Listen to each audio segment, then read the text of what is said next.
నమోదు చేసి చర్యలు తీసుకోవాలంటూ పూల ప్రేమ్ కుమార్ అనే నరేంద్ర మోదీ అభిమాని పుంగనూరు పోలీసులకు ఫిర్యాదు చేశారు.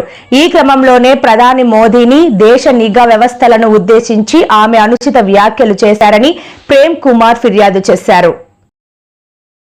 మన దేశం మీద జరిగిన దాడి కానీ మన దేశం చివరిలో జమ్మూ కాశ్మీర్ ఈ మధ్య కాలంలో మోడీ గారు ఇక్కడ శాంతి భద్రతలు చాలా బ్రహ్మాండంగా ఉన్నాయి అని ప్రజలను నమ్మించడానికి అక్కడ అడ్వర్టైజ్మెంట్స్ కూడా మోడీ గారే స్వయంగా టూరిజం చేస్తున్నట్టుగా ఒక క్యాంపెయిన్ లాగా నడిపితే టూరిస్టులు వెళ్లే పరిస్థితికి ఇప్పుడు జమ్మూ అండ్ కాశ్మీర్ చేరింది. మరి అలాంటి ప్రాంతంలో సెక్యూరిటీ ఎలా ఉండాలి? కానీ సెక్యూరిటీ ఎలా ఉంది? దీన్ని సెక్యూరిటీ బ్రీచ్ అనక మరి ఏమనాలి? సెక్యూరిటీ ల్యాబ్స్ అనక మరి దీన్ని ఏమనాలి? నిఘా వ్యవస్థ అక్కడ లేనే లేదు. ఒక కన్ను వేసి ఉంచే వాళ్ళు అక్కడ లేనే లేరు. ప్రొటెక్షన్ కోసం ఉండాల్సిన సెక్యూరిటీ కూడా లేరు. దీన్ని ఏమనాలి? దీన్ని సెక్యూరిటీ ల్యాబ్స్ అనక సెక్యూరిటీ ఫెయిలియర్ అనక దీన్ని ఏమనాలి? మరి దీనికి కారణం ఎవరు? ఉగ్రవాదాన్ని కంట్రోల్ చేయాల్సిన బాధ్యత ప్రధానమంత్రికి, హోం మంత్రికి, అమిత్ షా గారికి లేదా? మేము చౌకీదార్ అని చెప్పుకుంటున్న బీజేపీ పార్టీ మరి ఈ రోజు దేశానికి చేసింది ఏమిటి? ఈ రోజు ఇంతమంది అక్కడ చనిపోయారు అంటే దానికి కారణం బీజేపీ ప్రభుత్వం కాదా? సెంట్రల్ గవర్నమెంట్ కాదా? మోడీ గారు కాదా? అమిత్ షా గారు కాదా? మోరల్ రెస్పాన్సిబిలిటీ వహించి ఈరోజు మోడీ, అమిత్ షా రాజీనామాలు చేయాలని, రిజిగ్నేషన్ ఇవ్వాలని మేము డిమాండ్ చేస్తున్నాం. దేశం అంతా ఈ రోజు దాడి జరగబోతుంది అంటే ఇంటెలిజెన్స్ లేదా అని అడుగుతున్నారు. ఇండియన్ ఇంటెలిజెన్స్ ఏమైనట్టు అని అడుగుతున్నాం. ఇది ఇంటెలిజెన్స్ ఫెయిలియర్ కాదా అని అడుగుతున్నాం. దేశ భద్రత కోసం పని చేయాల్సిన ఇండియన్ ఇంటెలిజెన్స్ దేనికోసం పనిచేస్తుంది? దేనికోసం వాడుకుంటున్నారు మోడీ గారు? ఈ రోజు ఇండియన్ ఇంటెలిజెన్స్ అంతా బీజేపీ గవర్నమెంట్ కు వ్యతిరేకంగా ఉన్న వాళ్ళ మీద ప్రయోగిస్తున్నారు. వాళ్ళ గొంతులు అణచివేయడానికి, అపోజిషన్ పార్టీస్ ని ఏం చేస్తున్నారు అని వాళ్ళని ట్రాక్ చేయడానికి, లేదా క్రిస్టియన్ మైనారిటీలకు గాని, ముస్లిం మైనారిటీలను గాని వాళ్ళని అణిచివేయడానికి, దళితులను అణిచివేయడానికి బీజేపీకి ఎక్కడ అపోజిషన్ ఉంటే దానికి సంబంధించిన ఇంటెలిజెన్స్ ఇవ్వడానికే ఈ రోజు ఇండియన్ ఇంటెలిజెన్స్ పనిచేస్తున్నట్టు లేదా?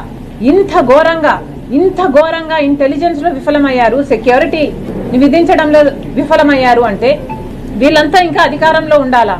మేము చౌకీదారులు అని చెప్పుకుంటున్నారే, మరి ఏమైంది మీ పనితనం అంతా? ఈ రోజు ఒక ఇంటెలిజెన్స్ నే కాదు, ఇండియన్ ఇంటెలిజెన్స్ నే కాదు, ఏ సెంట్రల్ ఏజెన్సీని తీసుకున్నా, ఒక సిబిఐ అయినా, ఒక ఈడీ అయినా, ఒక ఇన్కమ్ ట్యాక్స్ అయినా, ఎలక్షన్ కమిషన్ అయినా, ఆఖరికి సెబీ అయినా, అన్ని ఏజెన్సీలని వాళ్ళ స్వార్థం కోసం వాడుకుంటున్నారు. దేశం కోసం పని చేయాల్సిన ఇన్ని ఏజెన్సీస్ ఈ రోజు మోడీ కోసం పనిచేస్తున్నారు. ఇది అన్యాయం కాదా అని అడుగుతున్నాం. బయట యుద్ధం కాదండి, లోపల వాళ్ళే యుద్ధం చేస్తున్నారు. మతాన్ని వాడుకొని లోపలే ఒక యుద్ధం జరుగుతుంది, లోపలే సెక్యూరిటీ బ్రీచ్ ఉంది. మరి అలాంటప్పుడు బయట వాళ్ళు అవకాశంగా తీసుకోరా దాన్ని?